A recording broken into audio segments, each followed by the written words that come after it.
senhor. Não vejo todo a ter aqui.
Oxford's Advanced Learners Dictionary.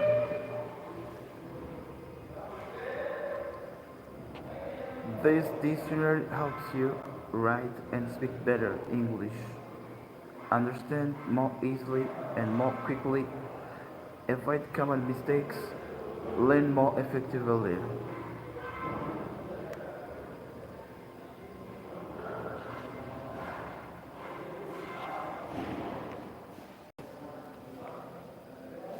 Oxford's Advanced Learners Dictionary. This dictionary is the dictionary that really teaches English. Millions of students around the world have improved their written and spoken English using the Oxford Advanced Learners Dictionary. This new edition will help you write and speak better English, understand more easily and more quickly, avoid common mistakes, learn more effectively. And the Oxford Advanced Learners Dictionary was the first Advanced Learners Dictionary of English. It was first published in 148. It is the largest English language dictionary from Oxford University Press, aimed at a non-native audience.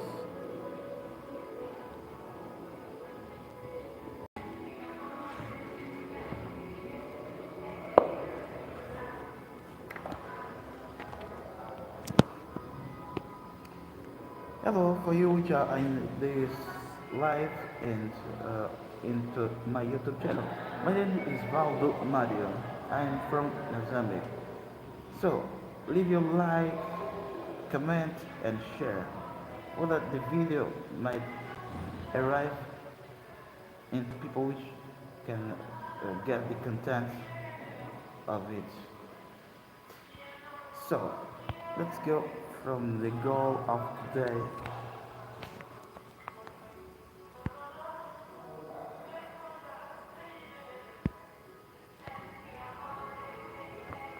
Linking words together. This dictionary is not just a list of words and their meanings, It contains much more information that can help you to speak and write good, natural English.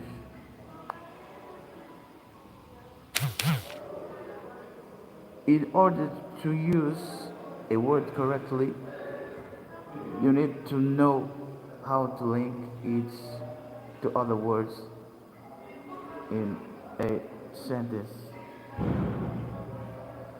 The dictionary gives you information about the grammar of the words and about the structure that often follow it. It also tells you whether a word is formal or informal, helping you to choose what is appropriate for a particular context.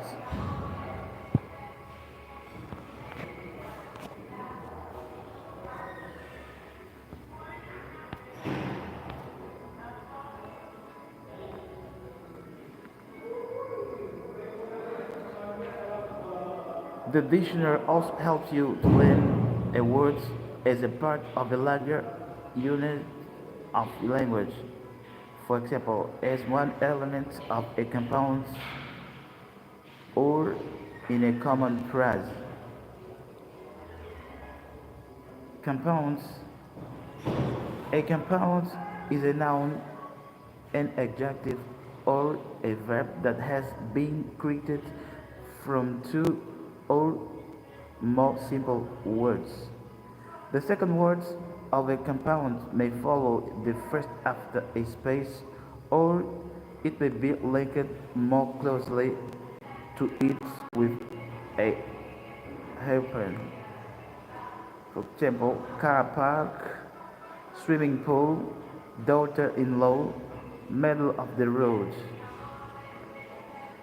You will often find a compound spelled by different people in different ways, and sometimes you may find it spelled as a single word with no space or hyphen. This dictionary gives you the most common form of each compound and lists them after the symbol. Near the end of the entry for the first of the words they are created from, those normally spelled as a single word are listed separately as head words. Noun hash noun. In English, you often find two nouns next to each other without any linking word or apostrophe.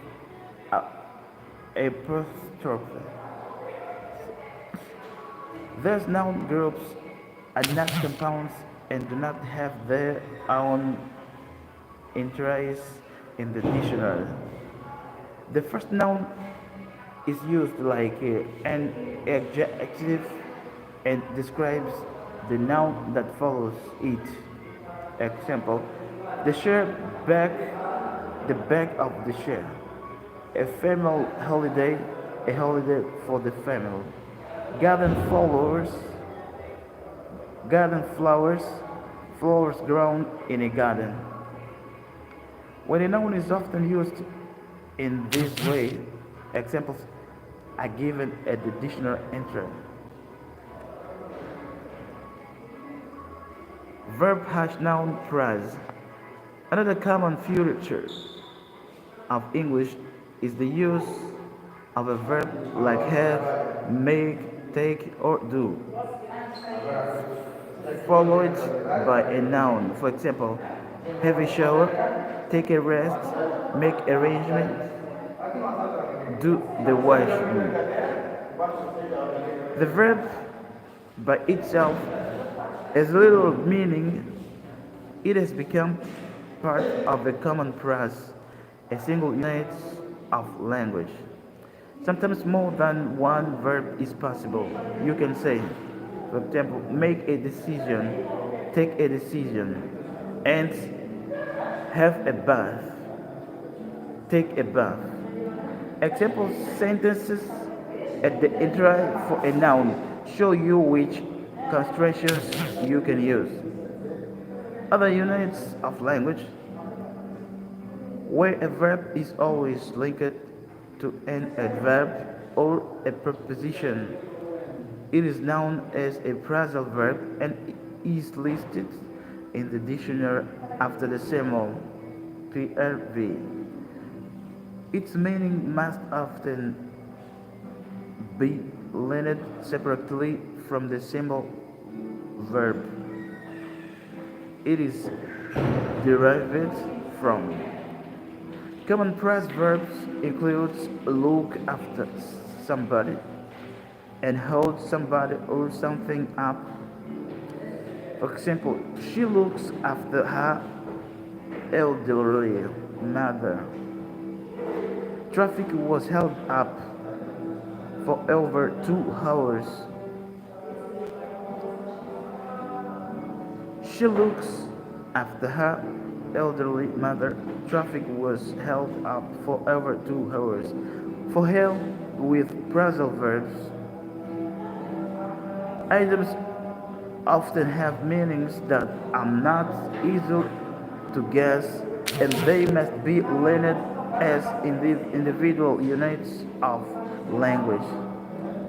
What, for instance, do you think these items mean? Push the boat out. Push one's luck. Push up daisies. Look at the push to find out.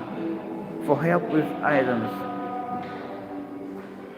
Phrases such as burst into tears, pay attention, are not idioms but are simple the way that a particular idea is expressed in English. This close, almost fixed association of words is called collocation. Example sentences and try show these phrases in that type to help you learn them. For help with collection.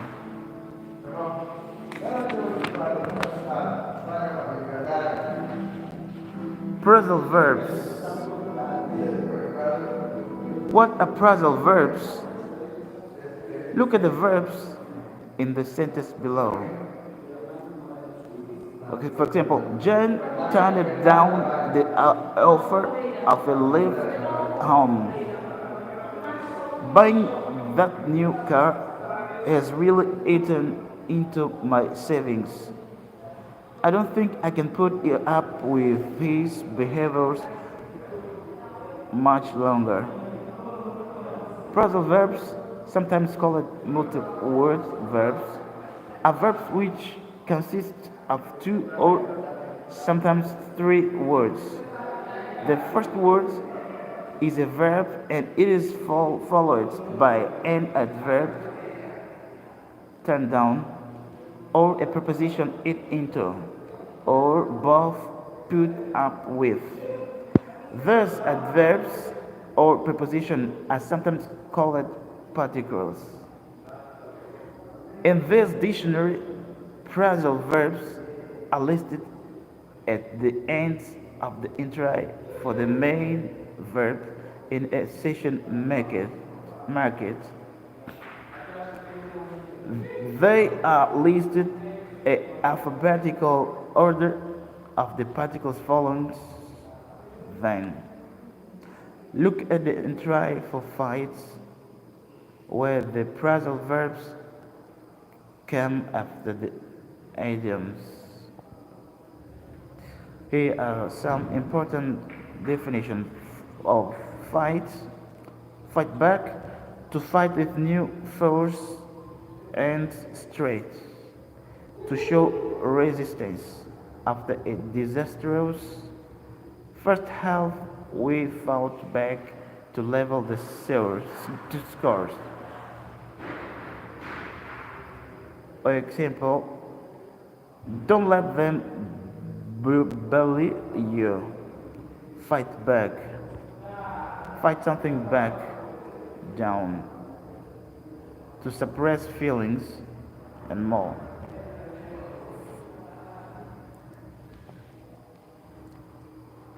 Some verbs, for example, bring, come, and take, have many phrasal verbs associated with them.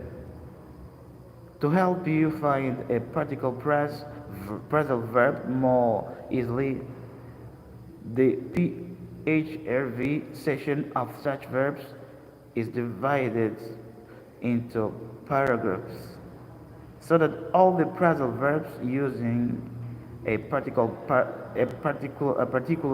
particle are grouped together. If you look at the entry for come, you will see that the phrasal verbs using the particle across are in a separate paragraph from those using the particle about, from those with the particle after.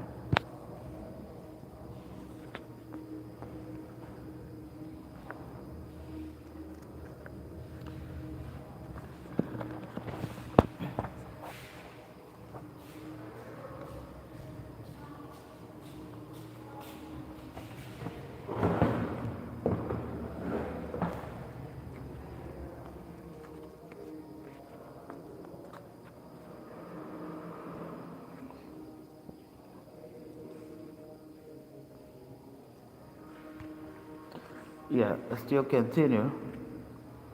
The meaning of phrasal verbs. Look at the following sentence. She fell down and hurt her knee badly.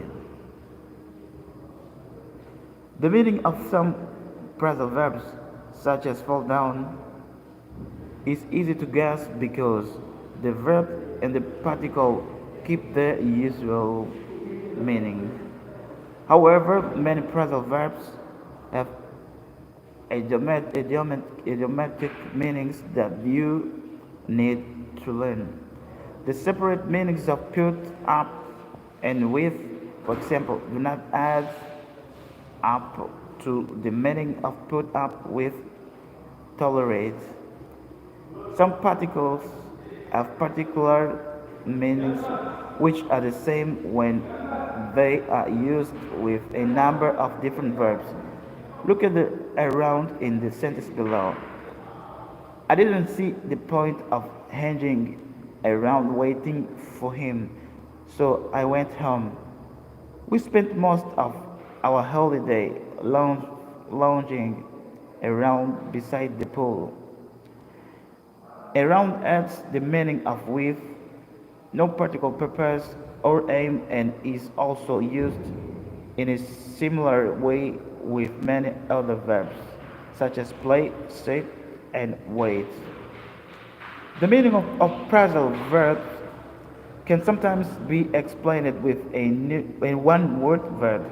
However, phrasal verbs are frequently used in informal spoken English, and if there is a one-word equivalent, it is usually much more formal in style. Look at the following sentence. Example, I wish my ears didn't stick out so much. The garage projects 5 meters beyond the front of the house.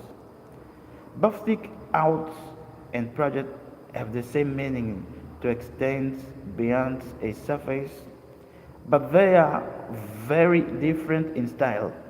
Stick out is used in informal contexts and project in formal or technical contexts. The grammar of phrasal verbs.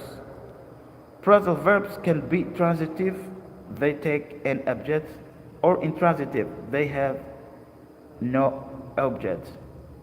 Some phrasal verbs can be used in both ways. Example, he told me to shut up, intransitive. For heaven's sake, shut her up. She said far too much already. This is transitive. Intransitive phrasal verbs are written in the dictionary without somebody or something after them. This shows that they do not have an object. Look at the entries below. Here is some definition. Eat out, to have a meal in a restaurant and more, rather than at home. For example, I'm too tired to cook tonight. Let's eat out. Eat out is intransitive, and the two parts of the verb cannot be separated by any other words. You cannot say, for example, shall we get tonight out? In order to use transitive phrasal verbs correctly, you need to know where to put the object. Because of the way it lists phrasal verbs, the dictionary can help you with this. With some phrasal verbs, often called separable verbs, the object can go either between the verb and the particle or after the particle. For example, she tore the letter up. She tore up the letter. When the object is a long phrase, it usually comes after the particle. For example, she tore up all the letters that he had ever sent her. When the object is a pronoun, for example, a standing for the letter, it must always go between the verb and the particle. For example, she read the letter and then tore it up.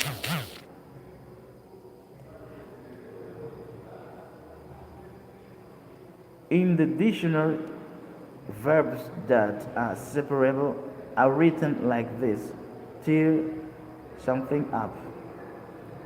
When you see something or somebody between the two parts of the phrasal verb, you know that they can be separated by an object. You can say, for example, they call it the deal off, and they call it off the deal. With other phrasal verbs, sometimes called inseparable verbs, the two parts of the verbs cannot be separated by an object. For example, John's looking after the children, not John's looking the children after. John's looking after them, not John's looking them after.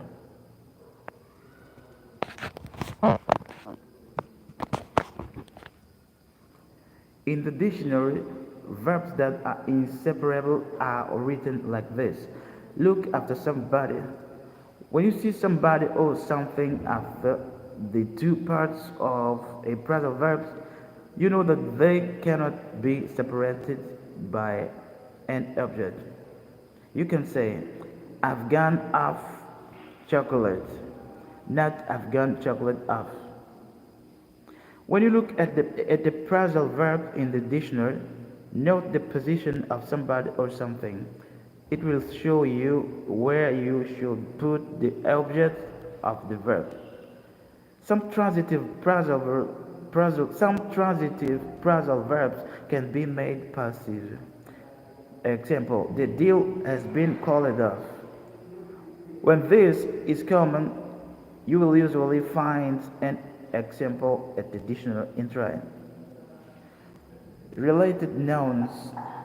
A, a particular phrasal verb may have a noun related to it.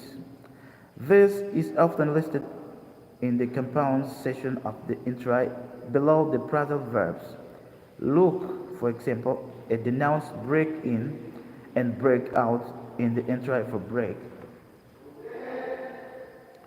A noun is often related in a meaning to only one, two of the phrasal verbs using a particle. Break in is related to break in and break into something, but not to break somebody or something in or break in on something.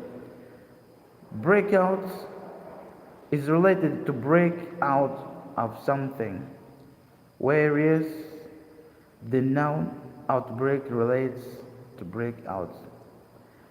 There is also a noun break up which is related in meaning to two phrasal verbs. Break up with somebody and to sense of break something up. In this case, the verb and the particle have become joined together and form a single word listed in this dictionary as a head word.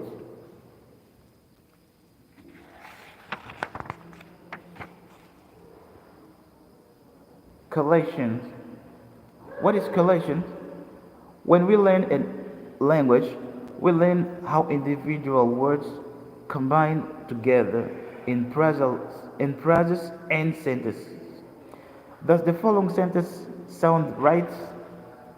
Meals will be served outside on the terrace, weather allowing. It seems to be an acceptable English sentence, and the meaning is not very difficult to understand. They give us our meals outside if the weather is good enough. However, it will sound odd to a native speaker of English because the common combination is not, in fact, weather allowing but weather permitting. This is something that the native speaker knows but which the learner unfortunately has to learn. It does not help that allow and permit have very similar meanings. Only one of them, permits, is right in this particular context. The way in which words belong together as whether and permitting do is known as collection. We can talk about both. Think, folk, and dance, folk. Think, think, think, smoke, and dance, smoke. A think first and a dance first. The meaning is the same, but we do not talk about a person having dense hair. This combination just does not sound right, even though it would easily be understood. Dense does not collocate with hair. We can only talk about somebody having thick hair. It is now possible to analyze real spoken and written texts by computer and to find out which words are typically used with which other words. The collections of tests which the computer examines is called a corpus. If we ask the computer to search the corpus and make a list for us of which words are most often used with hair, it produces long black, dark brown, and cat gray, brown, short red, fair, curly, dry, white, thick.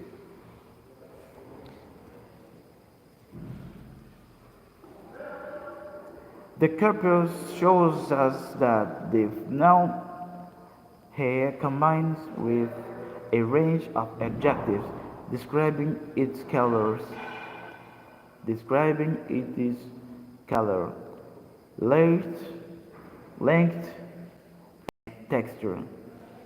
It also shows us that thick is most often used with another adjective after it, and the most common adjective is black. There are also close associations between certain adjectives and intensifiers, adverbs which make an adjective stronger. The most common intensifier is very, which is used before many adjectives. Sometimes, however, a special intensifier collocates with a particular adjective. Look at the following list. On the left, there are 7 intensifiers, and on the right, 7 adjectives. See if you can link the pairs that collocate strongly with each other. So here it's vitally important. Like this. The answer are at the bottom of A5. Types of collocations. In order to write and speak natural and correct English, you need to know, for example, which adjectives are used with a particular noun. Can you say pink, wine? Which nouns a particle adjective is used with? What sorts of thing does the adjective splash describe? Which verbs are used with a particular noun? You know the words break and that brakes are used to stop cars and more. But which verbs are used with break? Which adverbs are used with a particular verb? Do you complain strongly or brutally about something? You also need to know which prepositions are used after particular verbs, adjectives, and nouns. Example, do you get compensation for something or of something? Input collocations are printed in dark type within the examples to help you learn and to use them. Look at the entry for help shown below. At the beginning of the entry, you can see all the grammatical collocation in brackets before the definition, like help of for something. The example sentences show you these patterns in a typical context. The words or phrases in that type within the examples are all frequently used with help. If the meaning of the collocation is not obvious, there is a short explanation after it in brackets. The entry shows how you can express the idea of a little help, a help that will not succeed, destroying help, a lot of help, increasing help, basing your help on something.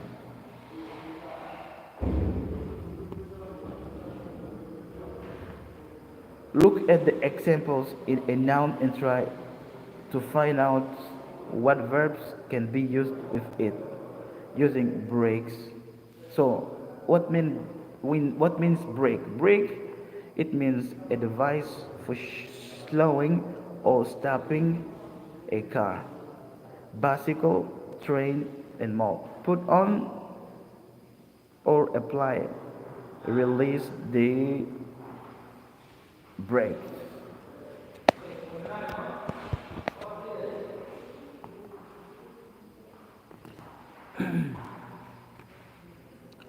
Grammatically, collocation like prepositions are shown in dark type at the beginning of the end entry before the definition. So, where the pattern is optional, it is given in brackets. Look at the example sentence to see how the patterns are used.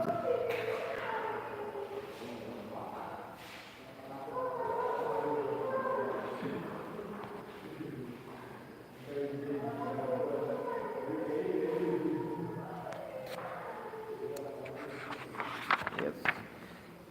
Uh, Idioms. What are idioms? An idiom is a phrasal word. An idiom is a phrase whose meaning is a difficult or sometimes impossible to guess by looking at the meanings of the individual words it contains. For example, the phrase "be in the same boat" has a literal meaning that is easy to interpret, but it also has a common idiomatic meaning. For example, I found the job quite difficult at first, but everyone was in the same boat. We were all learning.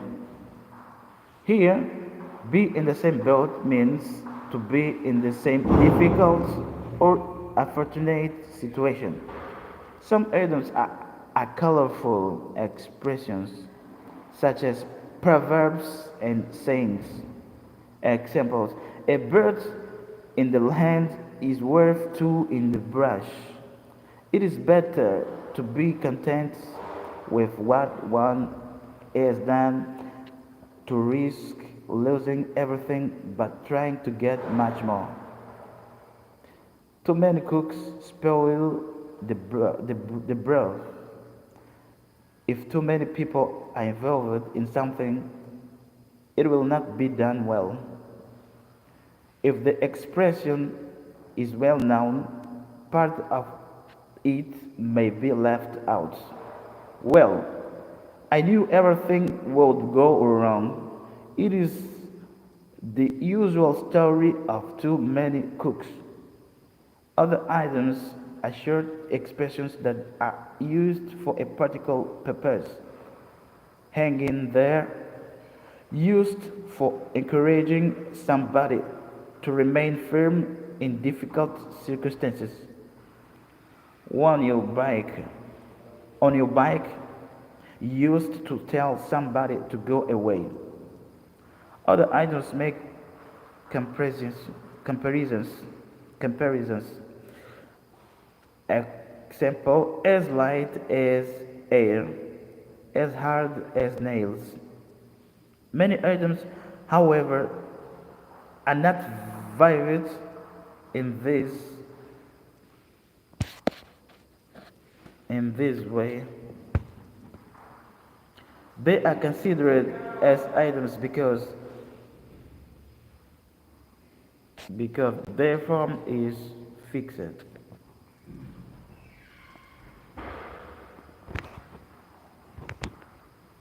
For example, for certain, in any in any case, looking up items. In this dictionary, items are defined at the intro for the first full four words: a noun, a verb, an adjective, or an adverb. But they contain.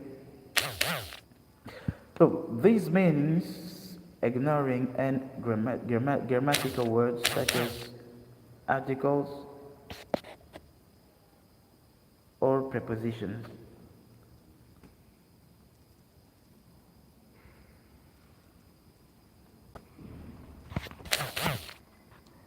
Items follow the main senses of a word in a section marked IDM. Look at the entry for the depth and the items connected with it. In depth, out of one's depth. The words in, out, of and ones do not count as full words.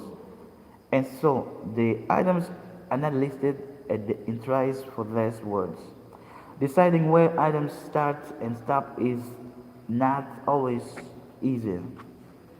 If you hear the expression, I dropped the cleaner when I mentioned her ex-husband, you might think that cleaner is the only word you'd not know and look that up. In fact, drop a cleaner is an idiomatic expression and is defined as drop. A cross reference at cleaner directs you to drop, so you will still find the meaning. Sometimes one full word of an item can be replaced by another. For instance, in the item hit home, item, it can be replaced by strike. In the dictionary, this is shown as hit or strike home. And the item is defined at the first fixed word home. If you look up the price at either hit or strike, cross-reference directs you to home.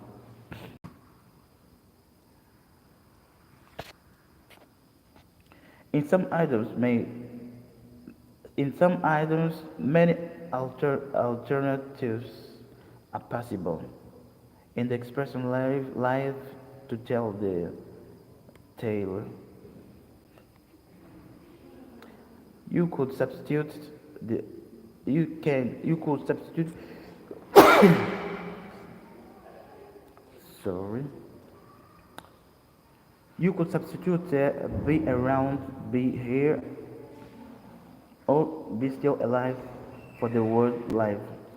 In the dictionary, this is shown as live and more to tell the tale, indicating you can use other words with a similar meaning to live in the item. Since the first full word of the item is not fixed, the expression is defined as tell, with a cross-reference only at tale. If you cannot find an item in the dictionary, look it up at the entry for one of the other main words in the expression.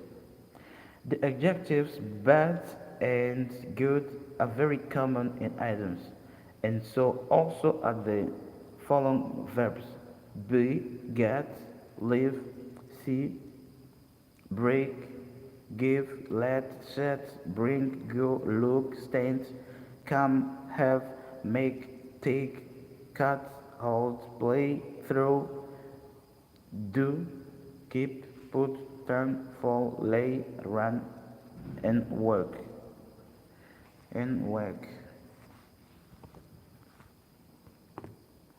If all the items in which these words occur were listed at bed, be, break, and more, there would be many items at these entries. Instead, there is a note at each telling you to look at the entry for the next noun, verb, adjective, and more in the item.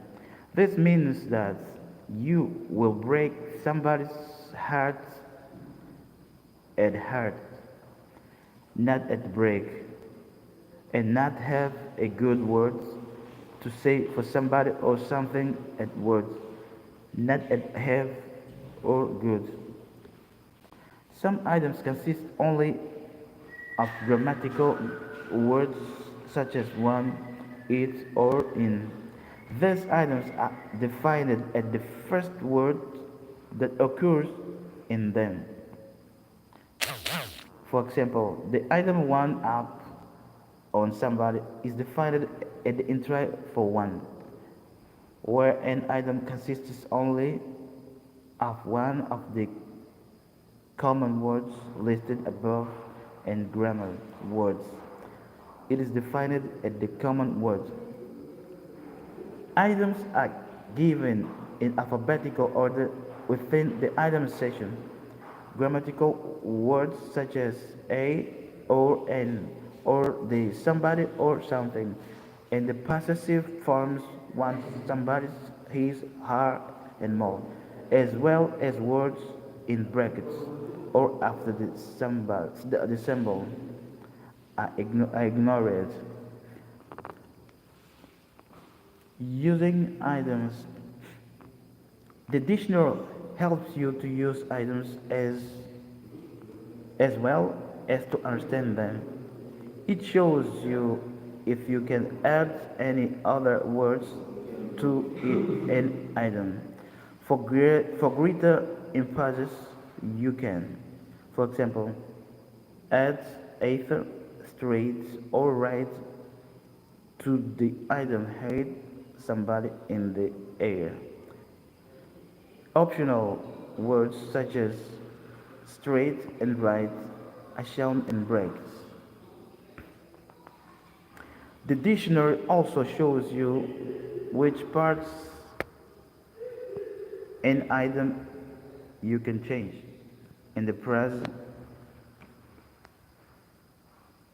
any or every tone. Dick and Harry, an ordinary person. You can use either an or every, but you cannot change the names or the order. This information isn't available to any tone, Dick and Harry. Not this information isn't available to any pet, Joy and Harry. Not this information isn't available to any Harry, Dick, and Tom. In many items, you can vary the pronoun or the tense of the verb to suit the sentence. For instance, be in the same boat can be used in different tenses.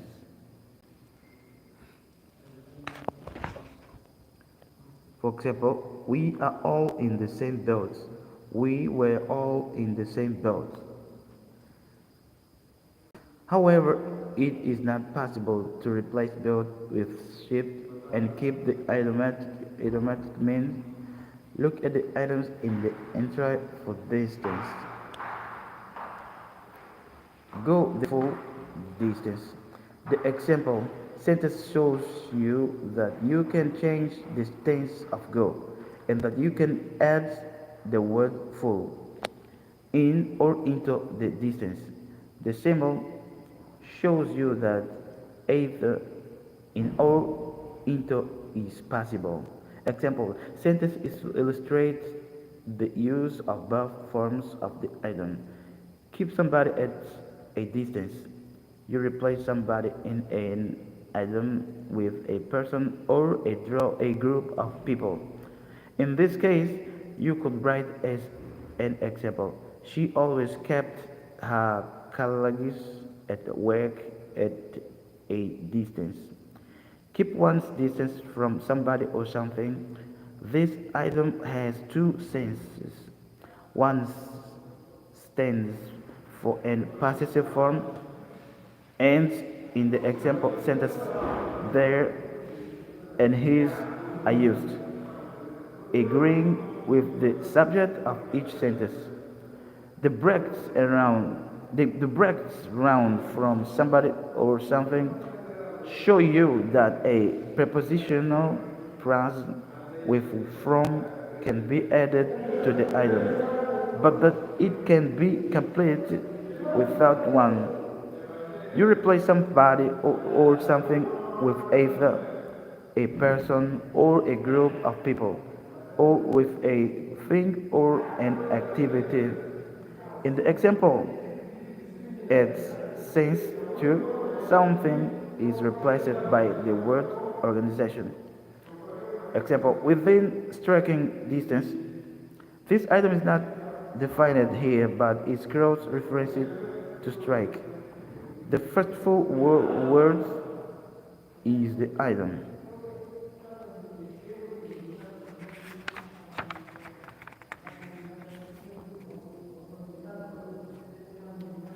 Polite expressions. In order to be polite when you are speaking English, you need to use these phrases correctly. Excuse me. You say excuse me when you want to go past somebody. You also say excuse me to somebody you do not know when you want to attract their attention.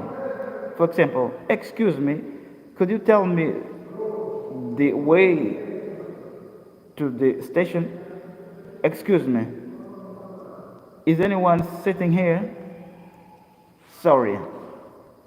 You say sorry when you need to apologize for something small. Example, sorry I am late. I beg your pardon is a formal expression. I beg your pardon. I must have picked up the wrong bag by mistake. Sorry or I'm sorry is used frequently in British English. I am sorry, but do you think you could move your car? I apologize in advance for an inconvenience. In American English, pardon me and excuse me are used for apologize.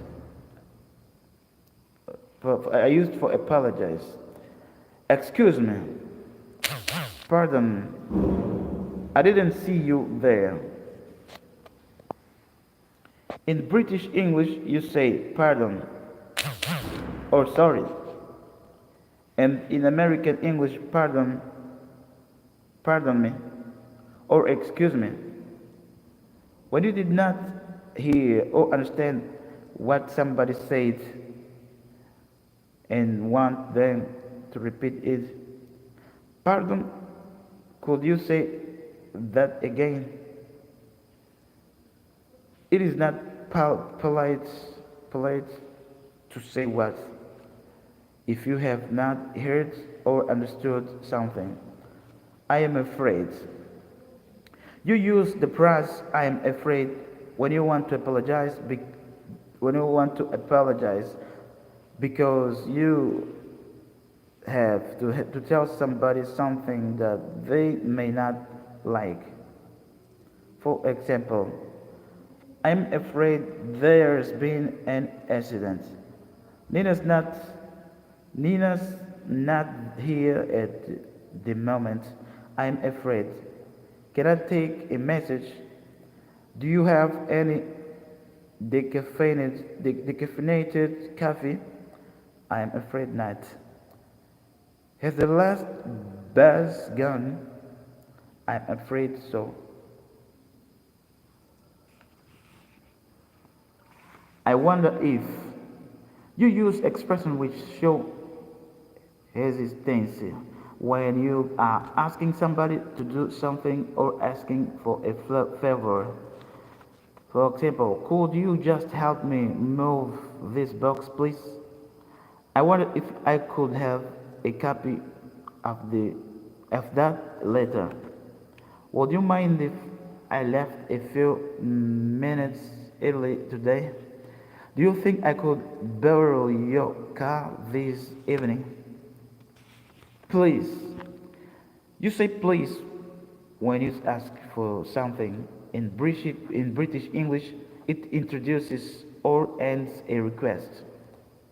But in American English, it always ends a request. For example, please, could I have the menu?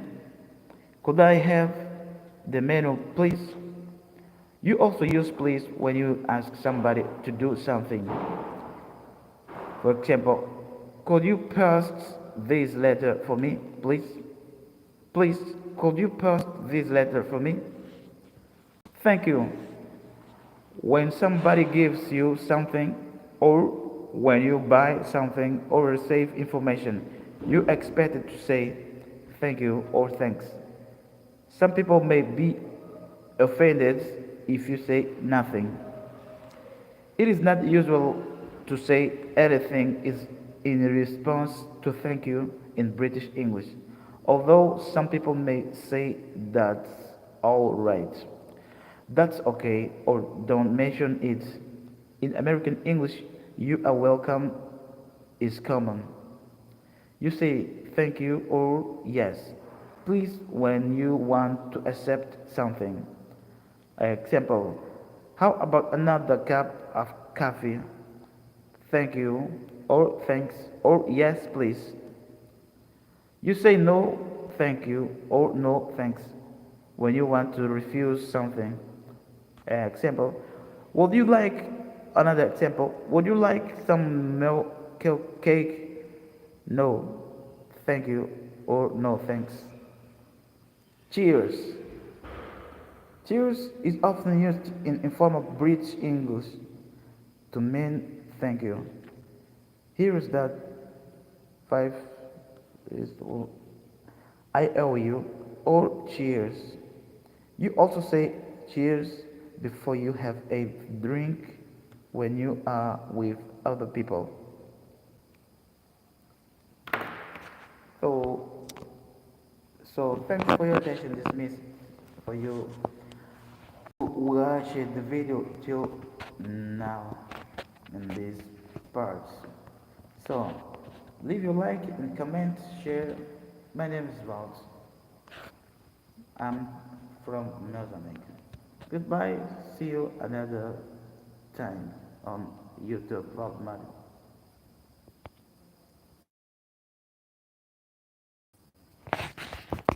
It was also all about the Oxford Advanced Linguist Dictionary, the dictionary that really helps you write and speak better English, understand more easily and more quickly, avoid more avoid common mistakes, learn more effectively.